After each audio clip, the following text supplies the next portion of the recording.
장기적으로는 온라인 도매 시장이 활성화되게 되면 지금 현재의 도매 시장은 경매 장소가 아니라 물류 거점으로서 기능을 하고 역할을 전환할 수 있도록 유도하고자 합니다.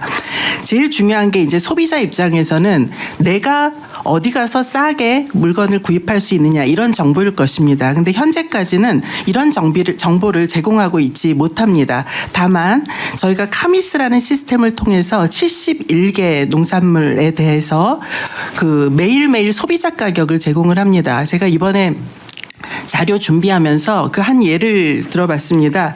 배추 같은 경우에 이 카미스에 의하면 오늘 소비자가가 6,700원이라고 나옵니다. 그런데 제일 높은 점포에서는 11,100원에 거래가 되고 있고 제일 싼 업체에서는 3,980원에 거래가 됩니다. 그러니까 평균가만 제시되니까 소비자 입장에서는 우리 동네는 10,000원인데 우리 동네는 3,000원인데 이제 이렇게 정보가 맞지 않는 겁니다. 그래서 저희들 생각에 이거를 아예 대국민 앱을 개발하려고 합니다. 그러니까 주요 농산물에 대해서는 우리 동네 어디 가면 얼마다 그래서 투명하게 가격 정보를 제공을 하면 소매 유통 단계까지도 가격을 지나치게 높게 받거나 하는 일들을 좀 막아볼 수 있을 것이라고 생각을 합니다. 그리고 로컬푸드라든가 온라인 직거래 시스템도 보다 확장해서 다양한 유통 경로를 소비자한테 전달될 수 있도록 바꿔나가겠습니다. 마지막으로 생산이 안정되지 않으면 유통구조가 아무리 효율화돼도 소비자 입장에선 높은 가격으로 농산물을 구매하실 수밖에 없습니다. 그래서 안정적인 농산물 공급 기반이 중요하고 이것이 생산자들한테도 사실 중요한 문제입니다. 그런데 최근에 기후변화 때문에 굉장히 어려움을 겪고 있습니다. 그래서 저희들이 노지 채소 같은 경우에 신규 재배 적지도 확보하고 과수나 시설 채소의 스마트 생산단지도 확대해 보려고 합니다. 그리고 수급 계획을 미리 생산자하고 정부가 세워서 사전에 재배 면적을 조정하고 생육 관리를 해나가는 시스템으로 바꾸고자 합니다. 다만 여기에는 이 생육 관리를 하기 위한 지원이 좀 추가적으로 필요한 상태입니다. 이상으로 간략히 보고 드렸습니다. 저 하정우 수석 어디 계세요? 네, AI 수석입니다. 네. 이거 지금 예를 들면 내가 오늘 어떤 살림사 하는 사람이 내일 저 손님 몇 명 와가지고 비빔밥 해야 되는데 재료가 뭐가 필요하고 어디서 사면 가장 싸게 사고 어디다 주문하면 되고 이런 거를 이런 게 인공지능화하기 딱 좋은데 이런 걸 해도 아까 앱을 만들겠다고 하잖아요. 네네. 앱도 어쨌든 이제 앞으로 인공지능 기능이 들어가면 더 유용해질 텐데. 네. 이거 국민들이 예를 들면 내가 앱 들고 다니다 전화기 들고 다니다가 띡 눌러서 저기 가장 싼데 어디 찾아가지고 저 시금치하고 몇 인분 김밥 쌀 거 저 주문해 주세요. 이렇게 하면 지가 막 찾아가지고 할까요? 물어보면 이렇게 눌러서 할 수 있는 게 언제쯤 될 것 같아요? 기술적으로 보면은 개별 모듈들은 다 있습니다. 아마 이미 커머스 앱들이 있고 그다음에 관련된 농식품부에서 데이터 같은 것들을 공개를 해주면 시간적으로 봤을 때 100%짜리는 다 아니더라도 몇몇 영역을 좁혀 놓는다면은 내년 내후년 정도의 시범 서비스는 좀 가능해 보이는데요. 세상 모든 거는 어려워 보이고요. 예. 마스크 공급 시스템 만들려고 데이터 개방했더니 거기 5일 만에 다 만들었다는 거 아니에요? 네네. 그 부분은 로직이 명확하게 딱 정해져 있는 거고 이거 같은 경우는 가격 비교를 해야 되고 해당하는 위치에 해당하는 상품이 있는지 없는지 고객 가격한지 아닌지 거기에 어떤 요리에 어떤 재료가 들어가는지 이런 것들을 좀 복합적으로 봐야 되는 것들이 있다 보니까 이런 것들을 취합하는 데에서의 풀어야 될 것들이 좀 있어 보이는 거고 기술적으로는 그렇게 오래 걸린 문제는 아니라고. 그러면 인공지능이 이렇게 물어봅니까? 경상도식으로 할까요? 제주도식으로 할까요? 이렇게 물어볼 수도 있어요? 요리를 말씀하시는 걸까요? 네. 그것도 가능합니다. 종류가 여러 가지잖아요. 이게 왜냐하면 김치 김밥 불고기 김밥 이런 게 있잖아요. 예, 그런 가능하죠. 예, 실제로 생성형 AI 서비스들을 써 보면 레시피 가르쳐 달라면 제법 잘 가르쳐 주기도 하고요. 거기에 있는 정보들을 개별 재료로 연동하는 이런 부분들 추가 작업이 좀 필요할 것 같긴 한데 어떤 프로토타입 정도의 서비스는 꽤 빠르게 진행할 수 있을 것 같고 전략이 통해서 한번 논의해 보겠습니다.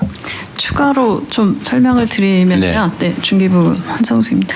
그 궁금해하시는 것이 가격을 비교하는. 뭐 가격 비교도 해야 되고 품질 비교도 해야 되고 그렇다고 음식 하면 종류도 해야 되고. 지금 이제 농산부 장관님 얘기하신 그 부분에 있어서의 산지의 가격들이 데이터로 올라오기만 하면 지금도 제공은 합니다. 그리고 온라인 쇼핑몰들이나 각종 사이트들에서 다 올려놓은 가격 정보들을 비교해주는 것들은 지금도 다 되고는 있고 그걸 담아서 레시피 DB까지 해서 서비스하는 것도 지금 인터넷 서비스 있는 걸 다 긁어 모으면 어느 정도 약간 품질은 낮겠지만 가능은. 네, 그거는 이미 데이터화돼 있기 때문에 그거는 그 기획만 좀 잘해서 어떻게 하겠다고 하면 그 부분은 할 수 있을 겁니다. 그러니까 그거를 그러니까 정부에서 그 일종의 뭐 기초 데이터를 다 열어주고 네. 우리가 그걸 만들면 사고가 나니까 네, 민간에 예. 공모를 해가지고 예. 그 되면 정부가 투자하고 민간도 일부 투자하고 해서 플랫폼 하나 만들어서 농산물 거래 시스템을 새로 만들 수도 있는 거 아니에요? 네, 충분히 가능해 보이고요. 그 한승수 장관님 말씀하셨던 것처럼 개별 데이터들의 데이터를 접근할 수 있는 API나 뭐 MCP 이런 것들 연결하고 약간 에이전트에 가까운 것들은 민간에서 빠르게 구축 가능하니까 충분히 한번 시도해 볼 수 있을 것 같습니다. 어쨌든 2년 후 이러지 마시고요. 2년 후 이런 소리 하지 말고 가능하면. 네. 예. 네, 대통령 좀 단계별로. 대통령 적절시합니다. 네.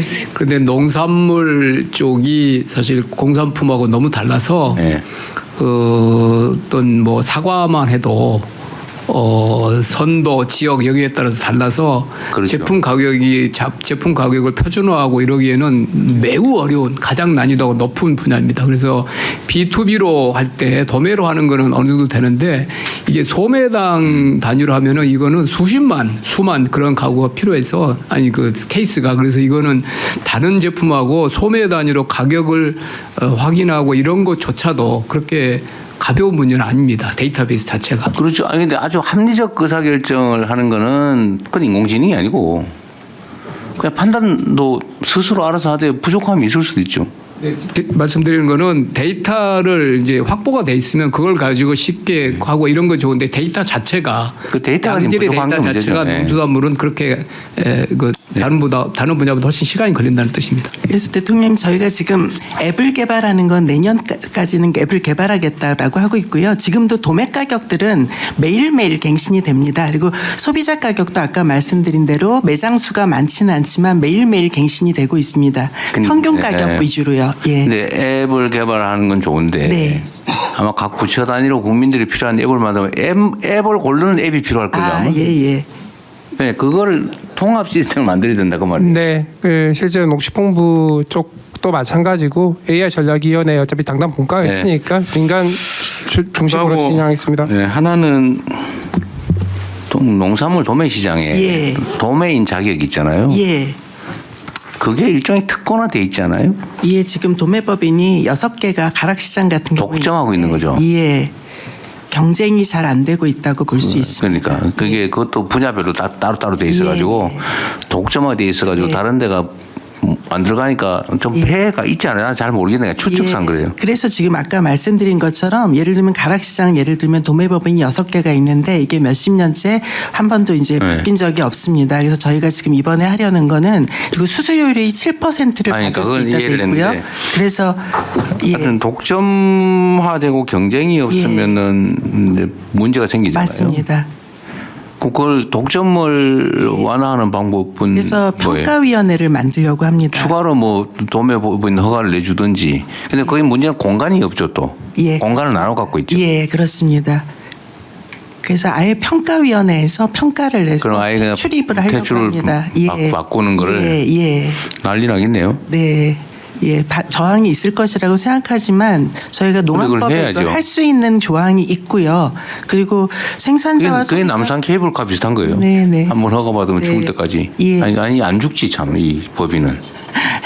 예. 그래서 경쟁 체제를 네. 도입하겠습니다.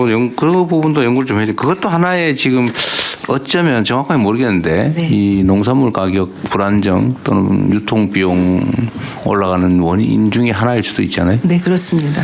그래서 예. 농림부 장관님 아실 것 같은데요. 그 강서 도매시장이 네, 하고 시장 있는 도매인제. 시장 도매인 예. 제도가 이 도매법인의 독점 문제를 좀 해결하는 방법일 수 있습니다. 네, 그래서 시장 도메인 제도도 장점이 있는데 단점은 이제 시장 도메인제의 경우에는 또 그 우리 생산자들한테 가격을 이제 과도하게 말하자면 좀 내리 깎는다. 이제 또 이런 문제가 발생한다고 그걸 우려하시는 분들도 있거든요. 네, 나도 연구를 좀 해보세요. 뭐 예. 그다음 네.